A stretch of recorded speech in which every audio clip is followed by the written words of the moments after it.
Hola, mi nombre es Laura Flanagan y soy escritora, lectora y soñadora. Y aquí encontraréis un montón de cosas relacionadas con la literatura. Así que no dudéis en suscribiros al canal y darle a la campanita para que os avise cuando haya nuevo vídeo. En el vídeo de hoy vengo a hablaros sobre mis últimas lecturas, las de enero y febrero.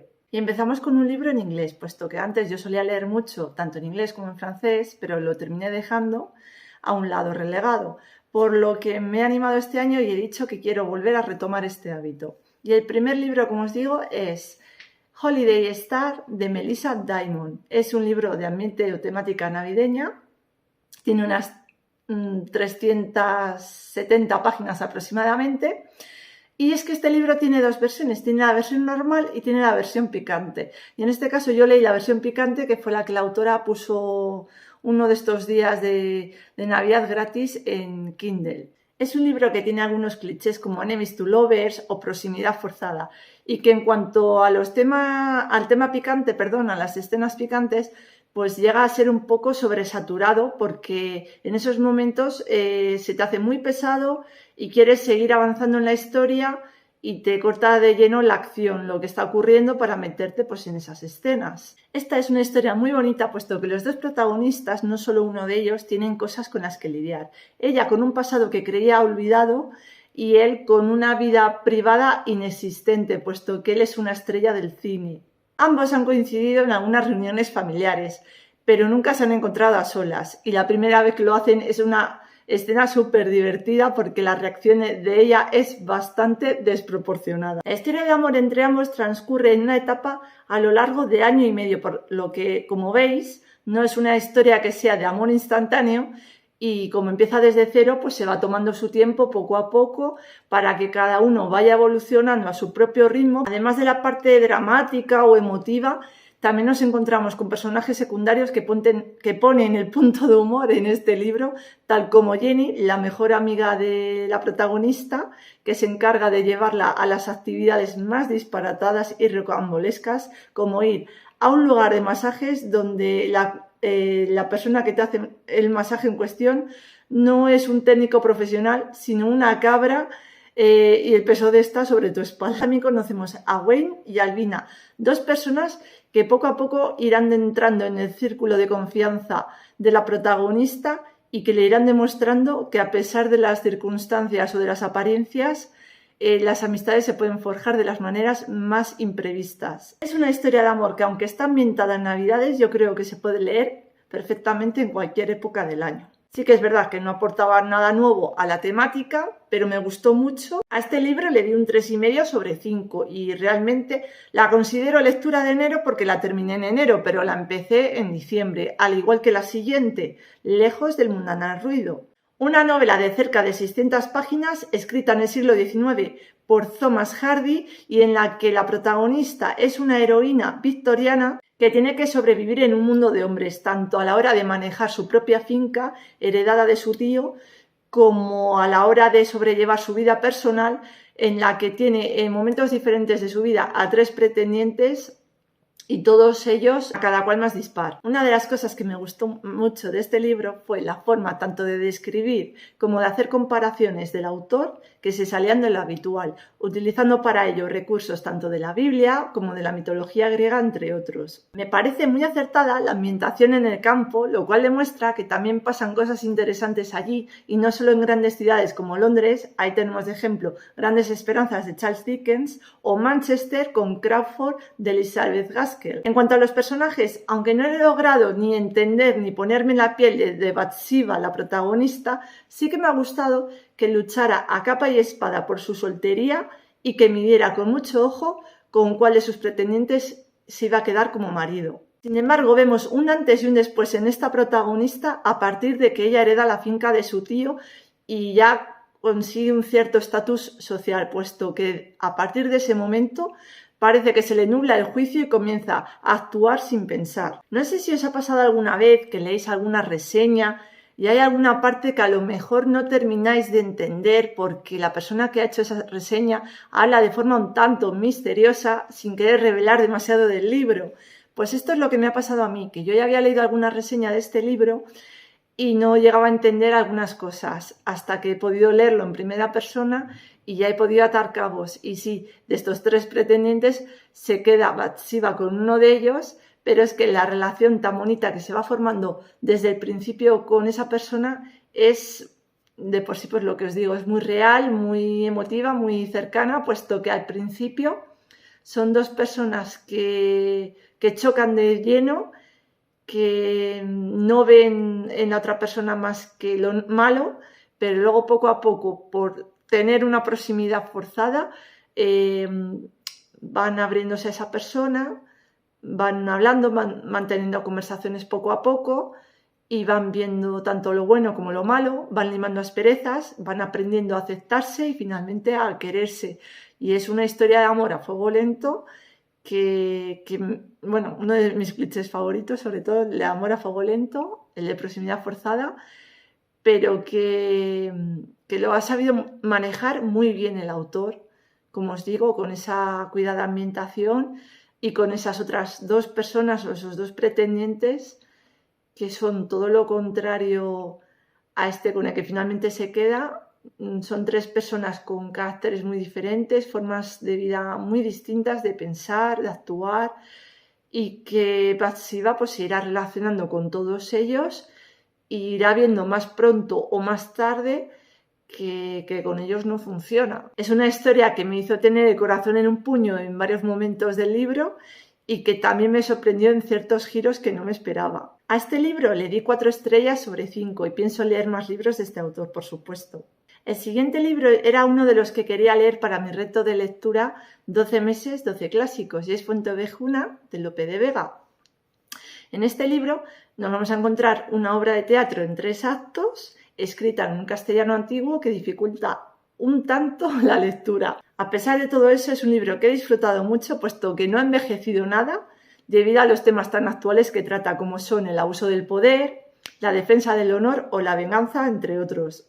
De este libro poco puedo decir debido a que es tan cortito, finito y que a lo mejor revelo más de la cuenta, pero sí que os diré que tiene ciertos ecos feministas y muy adelantados a su época en el protagonismo de Laurencia, la hija del alcalde, quien sufre el abuso de poder del comendador y la que decide alzar su voz y ofrecerse como voluntaria en nombre del pueblo para dar su merecido al comendador. A este le di solamente un 3 sobre 5 y ya paso a comentaros el último libro de enero, que fue Un cuento perfecto de Elizabeth Benavent. Podéis encontrar la adaptación a serie en 5 capítulos en Netflix y yo la verdad es que tenía muchas ganas de ver la serie, pero aún más de leer primero el libro para poder ir comparando mientras veía la serie. Y sí que es verdad que lo único que hice fue verme el tráiler y poder poner cara así a los protagonistas.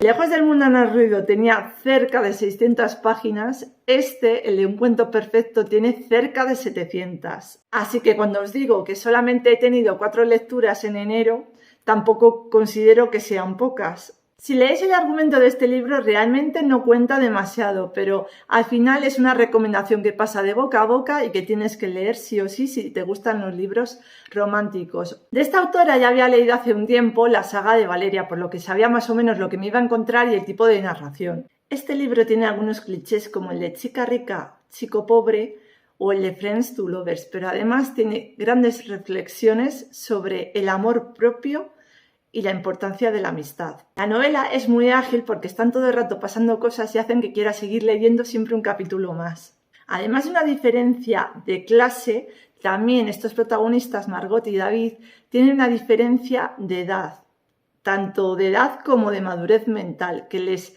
vendrá muy bien por un lado, pero también les complicará bastante por otro. El libro está plagado de escenas frescas, divertidas y llenas de humor, y que en la serie de 5 capítulos de apenas 45 minutos, pues no es que hayan perdido toda su esencia, pero sí parte de ella. Eso sí, acertaron con un gran reparto que supo llevar muy bien lo que es la historia en sí. Y volviendo al libro, el tema de las listas suele ser algo muy recurrente en algunas historias y que aquí ayuda a que los protagonistas se liberen de sus responsabilidades durante algunos días y puedan ser ellos mismos. Me ha encantado el hecho de que sean 2 desconocidos y que no tengan reparos en decirse el uno al otro lo que piensan para ayudarse a crecer mutuamente. Es verdad eso que dicen de que te sientes más cómodo hablando con un desconocido que con alguien cercano. y esto hace mucho más real y genuina la historia si cabe.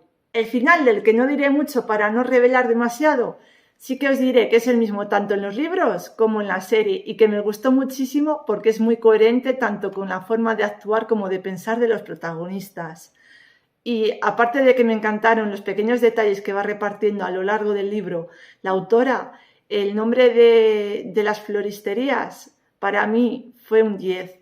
Pues a este libro le di un 4 sobre 5 estrellas y a partir de aquí ya os vengo a hablar de los libros de febrero. Después de haber tenido un enero con libros cargaditos que eran bastante extensos, decidí tomármelo un poco con más calma con libros de novelas cortas. Y el primero que leí fue Quiero una cita, de Erika Fiorucci, en la que su protagonista, Chiara, recibe por notificación de email una invitación de boda de su ex, lo que le hace cuestionarse si debe retomar de nuevo el mundo de las citas y cómo hacerlo. Como buena community manager empieza a investigar por Google, pero eso no es suficiente y tras hablar con varios de sus compañeros de trabajo, descubre que no solo es importante empezar a salir de nuevo, sino querer saber con quién salir para saber cómo hacerlo. Sin embargo, el hombre perfecto puede estar delante de ella y ella no ser consciente. Este libro fue un tanto difícil para mí por varios motivos. Uno, porque necesita, por lo menos a mi modo de ver, una buena revisión en cuanto a corrección. Y el segundo, no sé si es por la falta de corrección o porque la autora es venezolana y tiene una forma de expresarse y de narrar diferente, pero ya os digo que para mí fue una lectura que fue como un campo de minas, o sea, me costó avanzar. Otra cosa negativa, por lo menos para mí, de este libro fue que la evolución de la protagonista fue demasiado rápida y no le vi un arco completo en el que se desarrollara a profundidad. Entonces no me pareció verdaderamente creíble. Sí que es un punto a destacar el tema de trasfondo que menciona, y es que no tienes necesidad de buscar una pareja para sentirte completa y realizada. Pero también diría como punto negativo que entonces no se trata de una novela romántica de por sí, sino más bien de superación personal a lo mejor, ¿no? Después de un tiempo de haber leído este libro, yo creo que fui algo generosa y le di un 3 sobre 5 cuando realmente le debería de haber dado un 2,5 aproximadamente. Sí que es verdad que no sé si querré leer más cosas de esta autora en el futuro. El siguiente libro, al que también le di además un 3 sobre 5, fue Nada cambia si no cambias nada, de Paola Mayor. Y aunque no sabía lo que me iba a encontrar en este libro, si os fijáis en el título, tiene pinta de ser otro libro de superación personal. Nuestra protagonista Emma tiene un trabajo estable y 2 amigos fenomenales e incondicionales. Sin embargo, con el tiempo, su jefe Pablo le instará a realizar un proyecto de grandes dimensiones que con el tiempo hará que entre su jefe Pablo y ella salten chispas. Hasta aquí todo parece ir bien, pero tiempo después nuestra protagonista Emma decide desaparecer e irse a los confines del mundo para replantearse su vida. Y aquí es cuando vamos a descubrir qué es lo que ha ocurrido. Al igual que en la anterior, como es una novela corta, todo sucede muy rápido y no da tiempo a profundizar en los temas que trata. Es una novela coral donde vemos diferentes protagonistas y todos ellos hablan en primera persona. Sí que es verdad que al comenzar un nuevo capítulo a veces no nos encontramos con el protagonista hasta que se nos revela cierto detalle que ya nos ubica en la historia. Los personajes se dejan querer y amar y atrapan desde el principio. Uno de ellos, y el que más me ha gustado, es sobre todo Oli, una de las mejores amigas de Emma, y es que tiene la manía de que cuando llega a los sitios nunca saluda con propiedad, siempre con alguna frase original. Sí que es verdad que a lo largo de cada capítulo va reflexionando y nos muestra ciertas moralejas o reflexiones sobre lo que la va ocurriendo. Y sí que es verdad que eso nos hace salir fuera de la historia por un momento.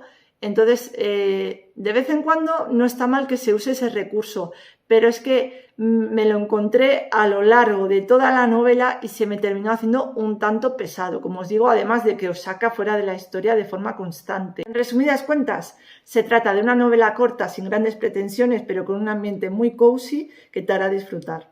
A la siguiente autora hacía tiempo que la seguía en redes sociales y me decidí a conocer algo de ella con Dime quién soy, y se trata de Scarlett Butler. Beatriz y Diego son dos personas que viven atrapadas en una vida asfixiante y deciden tomarse unos días para huir de su realidad, desconectar y pensar cómo podrían hacer que ésta fuera diferente. Ambos coincidirán en una pequeña pensión de una ciudad costera. Esta no es la típica novela de chico conoce a chica y terminan felices, sino que la autora ha decidido dar un paso más e incluir aquí una cuestión de tipo moral. Aunque cuando se conocen no empiezan con buen pie, terminan compartiendo todo lo que les gusta, les apasiona y también lo que les frustra. Considero que la autora ha sabido retratar a la perfección a Beatriz, puesto que todos en algún momento de nuestras vidas nos hemos sentido como ella, con una vida aparentemente perfecta, pero que no la hace realmente feliz. En cuanto a Diego, tiene responsabilidades de las que es imposible escapar. En esta historia de idas y venidas, Genaro, el dueño del hostal, será quien haga de Cupido y los reúna una última vez para que puedan tener una última conversación. También nos encontramos con tramas secundarias como son las de las amigas de Beatriz, Raquel y Penélope. Raquel nos mostrará las dudas y miedos que surgen en toda relación y Penélope nos demostrará que ante todo y antes de tener una pareja, lo más importante es quererse a una misma. Lo más sorprendente de esta novela es que las madres no resultan ser tan buenas consejeras, pero yo creo que se lo podemos perdonar porque no lo hacen con mala intención. Esta es una novela muy completa y llena de matices y por eso le di un 4/5. Cuando subí a YouTube el vídeo sobre el reto del 2024 de 12 meses, 12 clásicos, hubo una de las personas que vio el vídeo que me recomendó que antes de ponerme con La montaña mágica de Thomas Mann, leyera o Los Buddenbrook o La muerte en Venecia, libros que serían un poco más llevaderos y me sumergirían mejor en la narrativa de este autor. Por lo que me animé a tomarme La muerte en Venecia, que era un poquito más corto que Los Buddenbrook, una historia más extensa sobre una saga familiar. Y lo que me encontré fue un tanto sorprendente, puesto que es una historia en la que yo no he encontrado una trama principal como me ocurrió con otros libros de Scott Fitzgerald o Ernest Hemingway. Eso sí, estos autores que os menciono tienen una narrativa más llevadera y comprensible, tanto que en la de Thomas Mann es una más pomposa y rebuscada que nos hace más difícil seguir con el hilo de la narración. Creo que esta lectura tendría que valer por 2, puesto que la primera vez que lo empecé fue en audiolibro y me terminé perdiendo varias veces a lo largo de la misma, por lo que al final cuando terminé opté por leerla finalmente en papel. Aquí sí que sí conseguí entrar en el mundo interior del protagonista, un escritor que nos va contando sus reflexiones, sus pensamientos, lo que le abate, lo que le hace feliz.